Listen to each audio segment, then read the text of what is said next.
गौतम बुद्ध के चरणों में श्रद्धा का सुमन अर्पित करते हुए भारत में जन्मे तमाम संतों, गुरुओं और महापुरुषों की कड़ी में संत कबीर, संत रैदास, गुरु गाडगे, पेरियार ईवी रामास्वामी नायकर, ज्योतिबा फूले और बोधिसत्व भारत रत्न डॉक्टर भीमराव अंबेडकर के चरणों में श्रद्धा का सुमन अर्पित और हमारे राजनीति की प्रतिष्ठा की कथा लिखने वाले श्री मान्यवर कांशीराम साहब के चरणों में श्रद्धा का सुमन अर्पित करते हैं। आज बाबा साहब एकत्रित हुए हैं।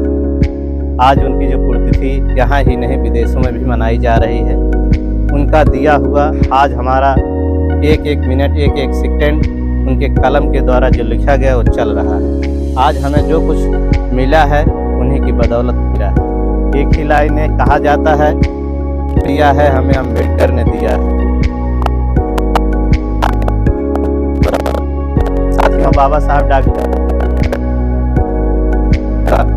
जब भारत गुलामी की जंजीरों के साथ साथ यहाँ के मूल निवासियों की दशा और दुर्दशा इतनी दयनीय थी, उसका हम कल्पना भी नहीं कर सकते साथियों। यहाँ तक कि हमें पानी पीने तक का अधिकार नहीं था। जिस तालाब का पानी कुत्ते बिल्ली पी सकते थे, उस तालाब का पानी हम पी नहीं सकते थे साथियों। और आज हमें उन्हीं की ही बदौलत शिक्षा में, नौकरी में, रोजगार में, राजनीति में, आर्थिक क्षेत्र में हर जगह हमें बढ़ने का मौका मिल रहा है, तो उन्हीं की देन है साथियों। उनके किए गए उपकारों को हम भूल नहीं सकते साथियों। आज हम यहाँ एकत्रित हुए हैं, इसमें से सभी लोग जानते हैं बाबा साहब ने क्या किया, क्या नहीं किया, लेकिन फिर भी हमें एकत्रित होकर जानने की ज़रूरत है, जागरूक होने की ज़रूरत है, आगे इसको बढ़ाने की ज़रूरत है। अगर हम इसको आज नहीं करेंगे तो आने वाला कौन करेगा।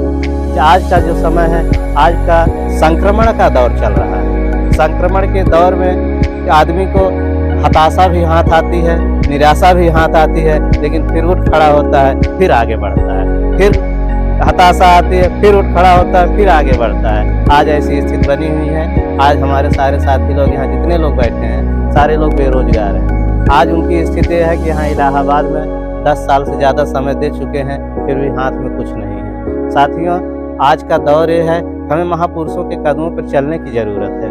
बाबा साहब, आपको एक बताना चाहता हूँ कि बाबा साहब जब कोलंबिया विश्वविद्यालय में पढ़ रहे थे, तो वहाँ की एक लाइब्रेरी थी जहाँ स्टूडेंट के लिए फ्री थे। उस लाइब्रेरी के परिसर में बाबा साहब एक ऐसे विद्यार्थी थे कि लाइब्रेरी सुबह खुलने से पहले 10 मिनट पहले जाया करते थे और लाइब्रेरी बंद होने यानी ताला लगने के 5 मिनट बाद तक वो वहाँ पे रहा करते थे। एक दिन वहाँ के लाइब्रेरियन ने उनसे पूछा कि आपको इतना पढ़ने की क्या ज़रूरत है। तो बाबा साहब ने कहा था कि हमें पढ़ने की बहुत ज़रूरत है। हमारा देश ये जहाँ गुलामी की जंजीरों में जकड़ा हुआ है, उससे ज़्यादा गुलामी की जंजीरों में हमारा समाज जकड़ा हुआ है। वहाँ हमारे लोग हमारे लिए शोषण कर रहे हैं। जिस प्रकार अमेरिका में काले और गोरों के बीच खाई पैदा थे, उसी प्रकार यहाँ भी हमारे और वहाँ के लोगों के बीच में खाई पैदा हुई है। उस खाई को मैं पाटने के लिए दिन रात मेहनत कर रहा हूँ। साथियों, बाबा साहब की डिग्रियाँ जिसको स्कूल के बाहर बैठ के पढ़ने का मौका मिला, आज हम लोगों को यहाँ पर आसानी से सब कुछ मिल जा रहा है। सदुपयोग करने की जरूरत है साथियों। बहुत कुछ कहा नहीं जा सकता। आज साहब का बहुत खुशी का भी दिन नहीं है, क्योंकि यह दिन हमारे लिए बहुत घातक समय बन के आया था। 6 दिसंबर 1956 तो हमारा समाज इतनी दयनीय स्थिति से गुजर रहा था। उस दिन कई घरों में, क्या पूरे भारत में, हमारे समाज में घरों में चूल्हे नहीं जले थे। आज बहुत ज़्यादा कहने और सुनने की ज़रूरत नहीं है। बस हम उनके इस परिनिर्वाण दिवस पर पुनः हम श्रद्धा सुमन अर्पित करते हैं। इन्हीं सब बातों के साथ अपनी बात को विराम करते हैं। जय भीम, जय भारत, जय संविधान साथियों।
महान वैज्ञानिक, महान कारुणिक तथागत गौतम बुद्ध के चरणों में सत नमन करते हुए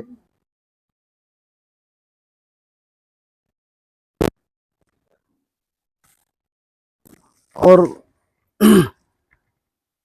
हम बहुजन के मुक्तिदाता बोधिसत्व विश्व रत्न में सत नमन करते हुए बहुजन नायक हृदय सम्राट श्री कांसीराम साहब के चरणों में सत नमन करते हुए बहुजन समाज में जन्मे तमाम संतों, गुरुओं, महापुरुषों को नमन करते हुए आज के इस पावन घड़ी में मैं आप सभी का अभिनंदन करता हूँ। मेरे क्रांतिकारी साथियों, आज वो घड़ी है जो आज ही के दिन 6 दिसंबर 1956 को हमारे देश से उस शख्सियत का अंत हुआ जो हमारे इस पूरे बहुजन समाज के लिए एक ज्योति पुंज थे। आज वो दुख की घड़ी है साथियों। बाबा साहब पूरे बहुजन के मुक्तिदाता थे, बहुजन ही छोड़ दीजिए, पूरे भारत के मुक्तिदाता थे। क्योंकि बाबा साहब जब आए तो हमारे देश में आप पढ़े होंगे हिस्ट्री में कि बहुत सारी लड़ाइयां लड़ी गई, लेकिन पानी के लिए लड़ाई हमारे बाबा साहब ने लड़ा। समझिए क्या कंडीशन रहा होगा।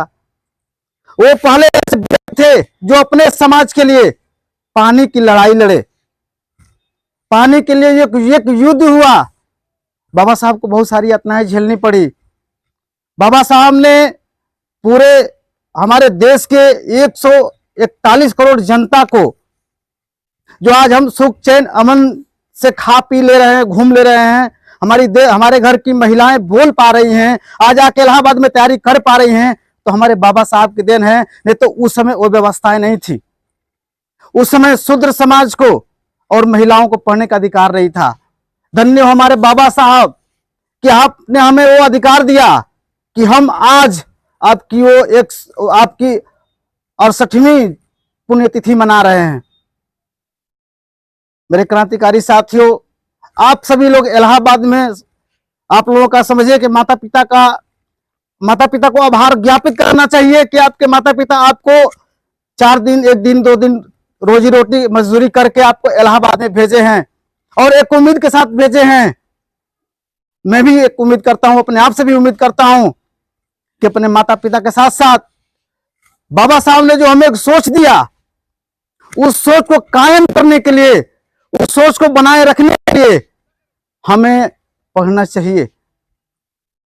क्योंकि बाबा साहब ने कहा था कि शिक्षा वह शेरनी का दूध है जो पिएगा वो दहाड़ेगा। साथियों, आज का सिचुएशन देख रहे हैं, पूरे बहुजन समाज को शिक्षा से दूर किया जा रहा है, नौकरियों से दूर किया जा रहा है।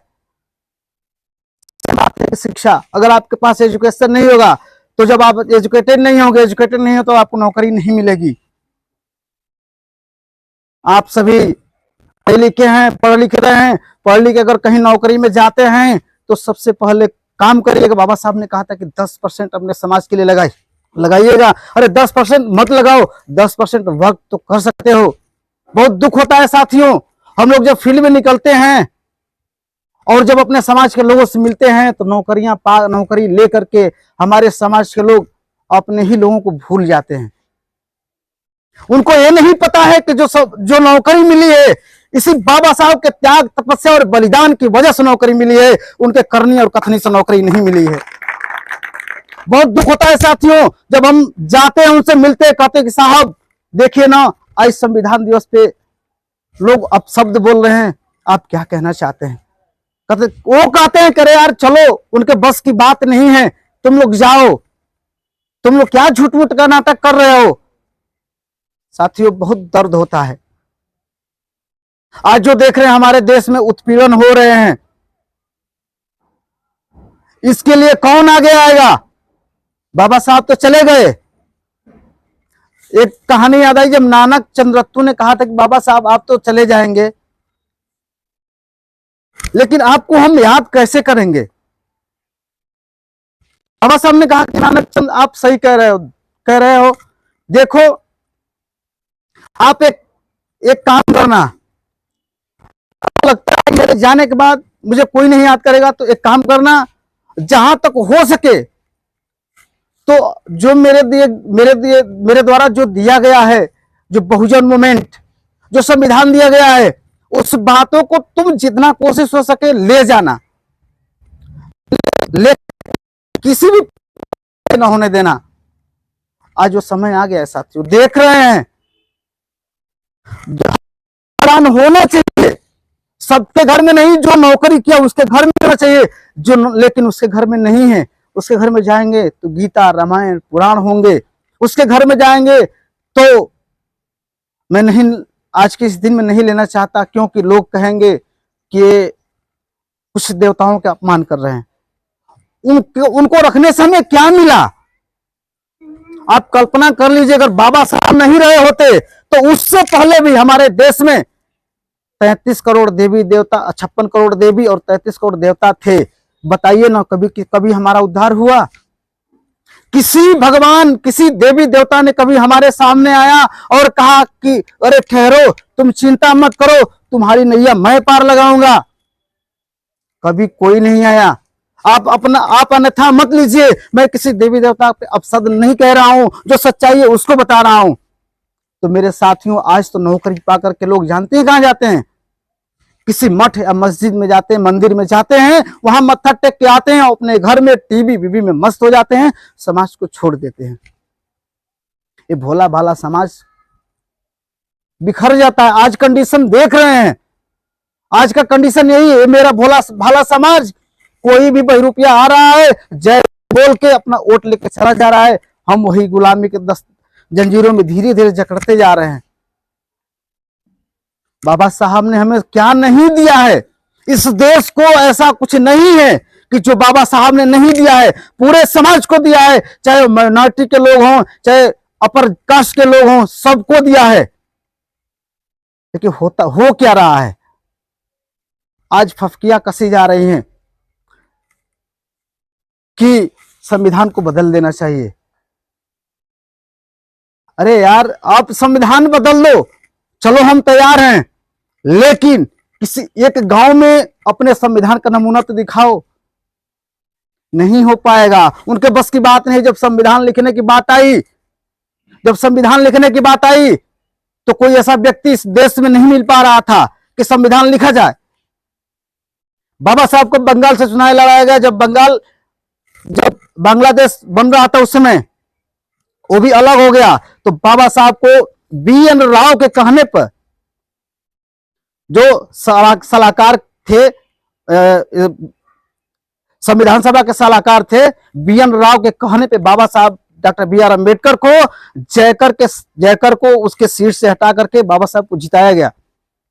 बाबा साहब ने संविधान लिखा। लोग उंगलियां उठाते, कहते बाबा साहब ने क्या अकेले संविधान लिख दिया? साथियों, बाबा साहब अकेले संविधान लिखे हैं। नहीं यकीन है तो आप अभी मूवी पढ़ी है, टीवी उनका वीडियो पड़ा है, उसमें 5-6 लोग थे, 2 लोग तो मर गए, 3 लोगों को छुट्टियों से मौका नहीं मिलता था। बाबा साहब अकेले संविधान लिखे हैं, मुझे कहने में कोई कुरेद नहीं है।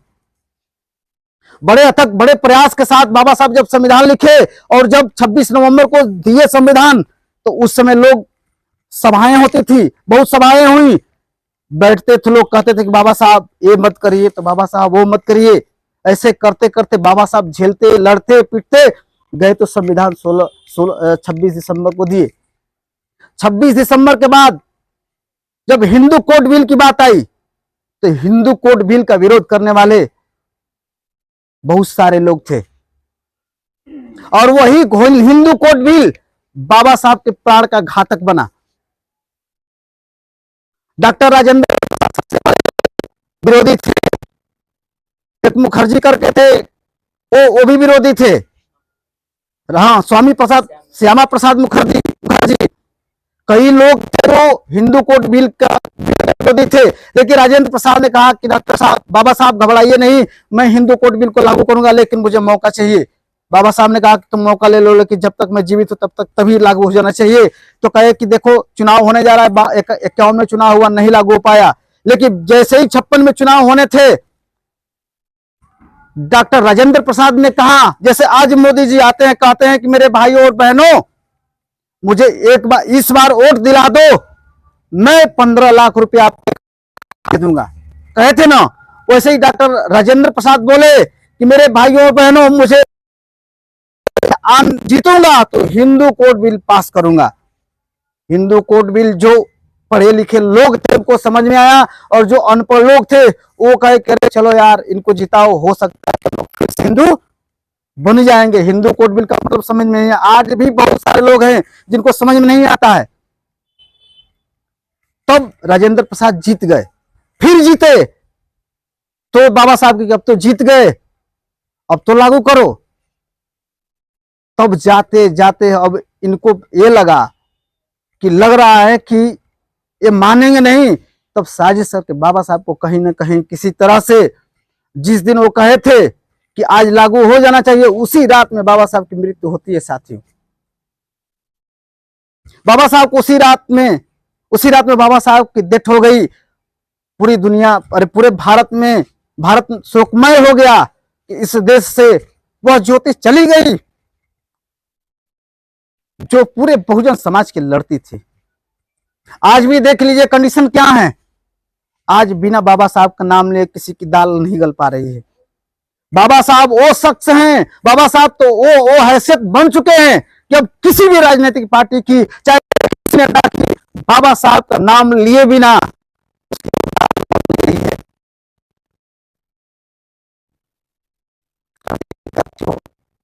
अब ये दुख का घड़ी है। बाबा साहब ने हमें सब कुछ दिया, बस हमें प्रयास करना है कि हम कैसे ले सकते हैं। आर्थिक क्षेत्र में, राजनीतिक क्षेत्र में, सामाजिक क्षेत्र में, हर एक क्षेत्र में आपको अधिकार दिया है बाबा साहब ने। आप कैसे लेते हैं ये आपके ऊपर डिपेंड करता है, आपके ऊपर डिपेंड करता है, आपके सोच के ऊपर डिपेंड करता है कि आप नौकरी लेकर के जाओगे तो टीबी बीबी में मस्त हो जाओगे कि अपने समाज के लड़ोगे, ये आपके ऊपर है साथियों।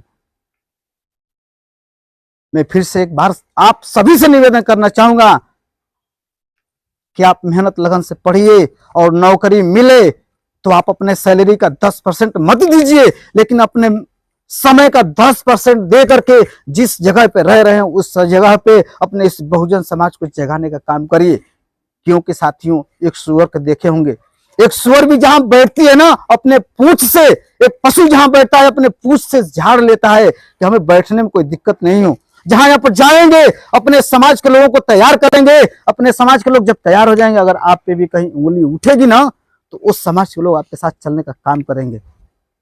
इतना तो फर्ज बनता है, क्योंकि बाबा साहब ने कहा था कि मेरे मिशन को पीछे न होने देना। अरे जहां तक समझ में आए वहां तक ले जाना, अगर न समझ में आए तो वहीं छोड़ देना, लेकिन पीछे किसी भी हाल में न होने देना।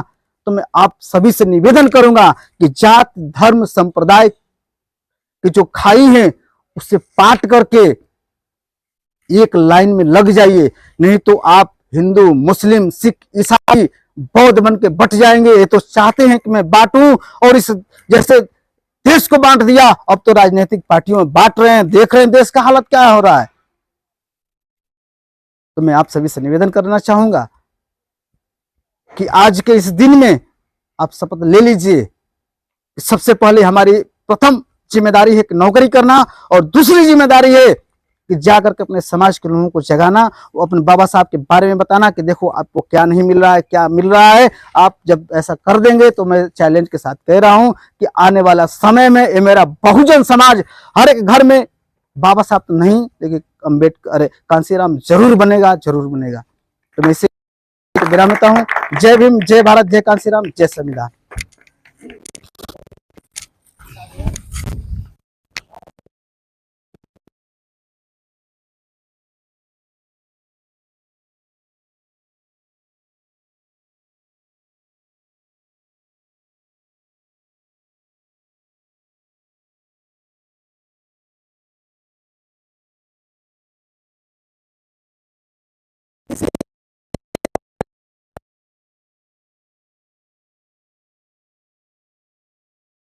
कहना चाहेंगे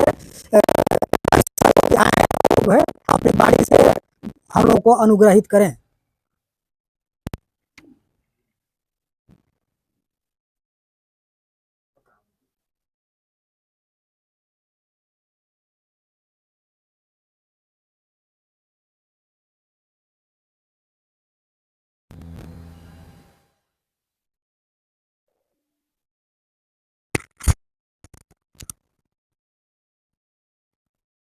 तो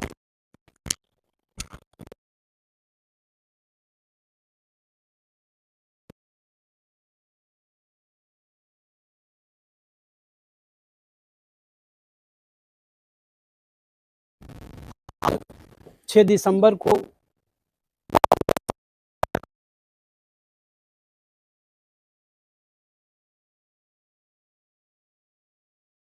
मित्रों आज के ही दिन बाबा साहब का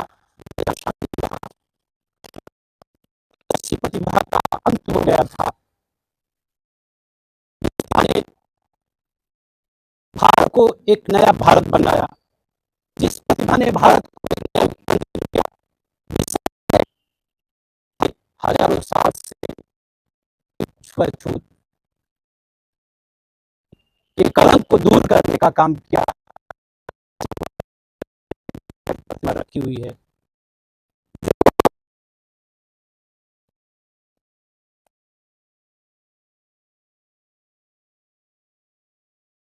यहाँ पे चाहे अंग्रेज हो, चाहे हो,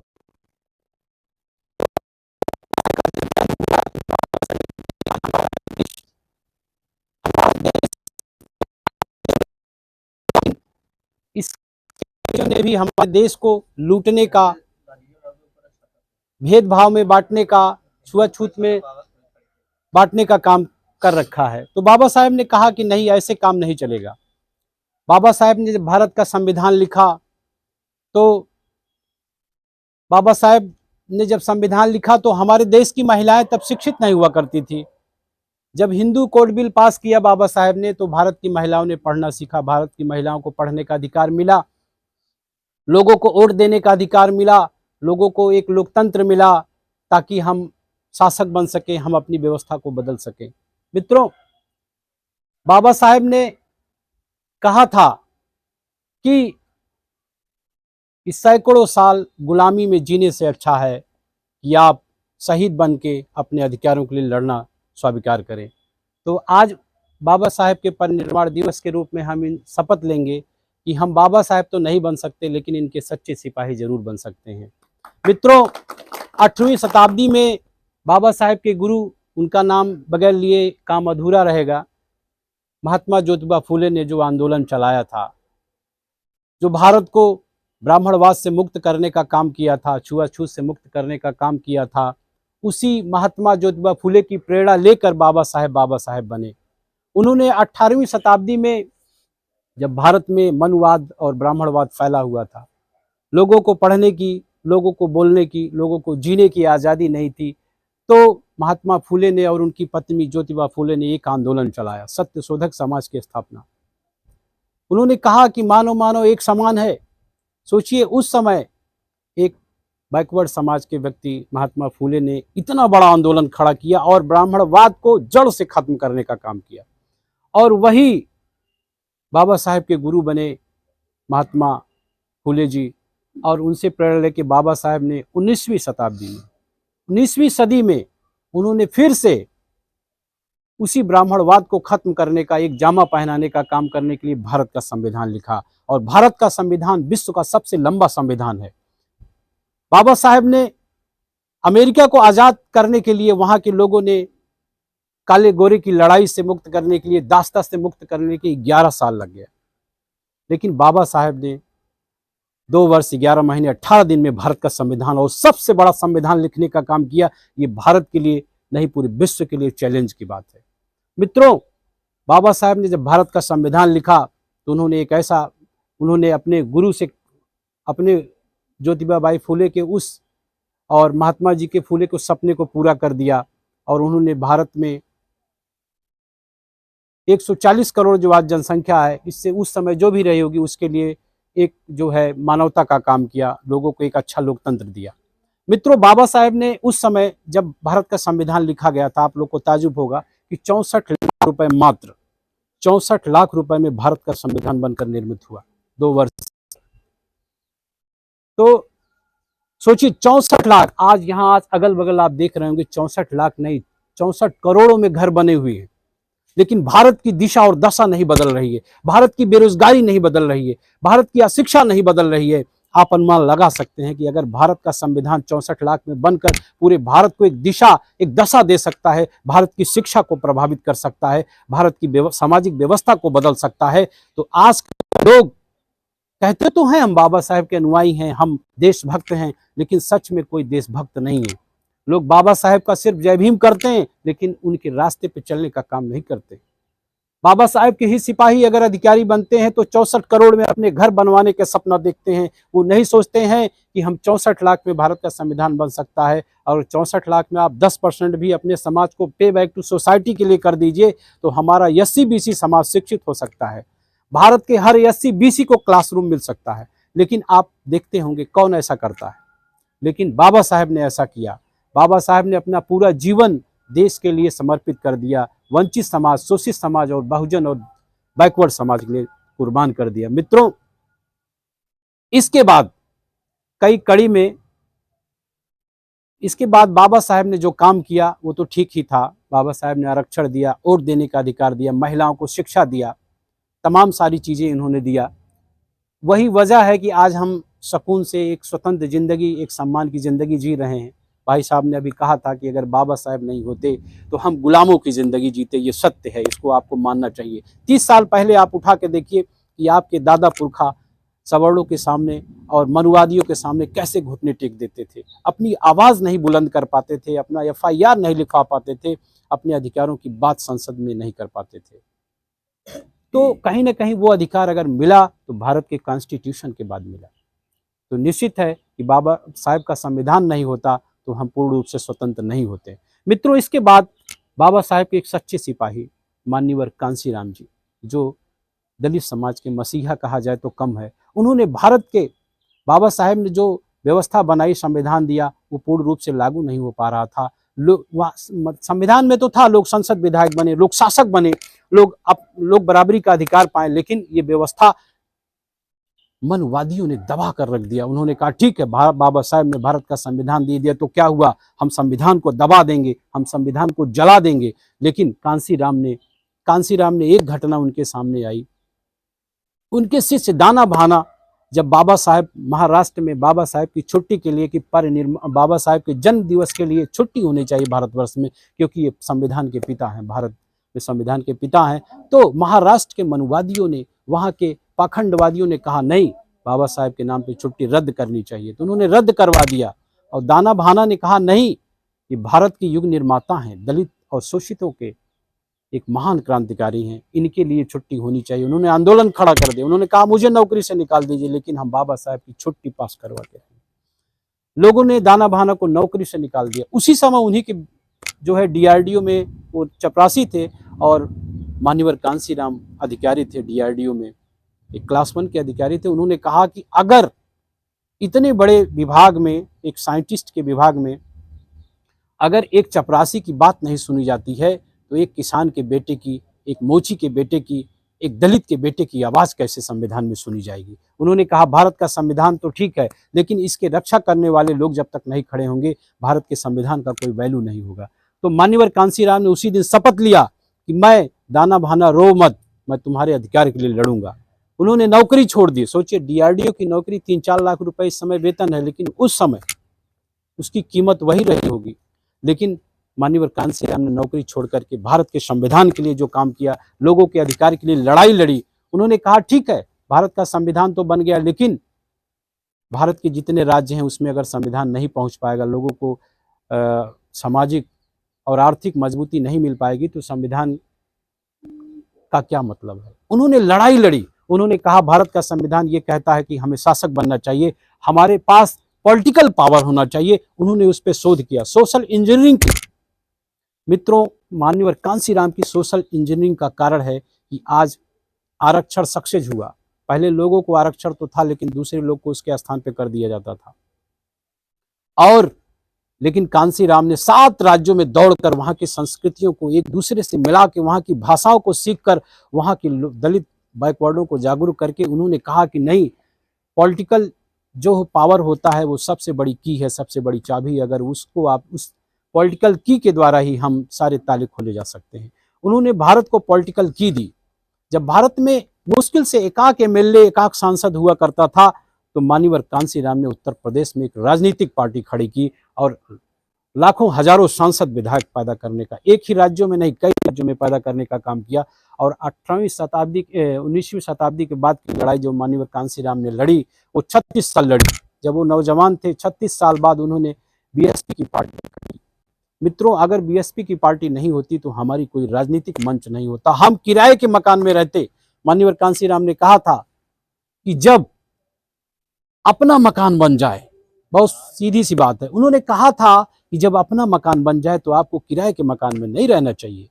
तो मित्रों, कांसीराम ने कहा कि हम दूसरे के मकान में कब तक रहेंगे, हमारा अपना मकान, हमारी अपनी राजनीतिक पार्टी होना चाहिए। तो मान्यवर कांसीराम ने अपने घर की एक जमीन बनाई, एक राजनीतिक मंच बनाया और फिर जो है हम लोग शासक बनने लगे, हम लोग सीएम पीएम बनने का काम करने के लिए सोचने लगे। अभी तो पीएम नहीं बन पाए हैं लोग, लेकिन सीएम बनाने का काम मान्यवर कांसीराम ने किया।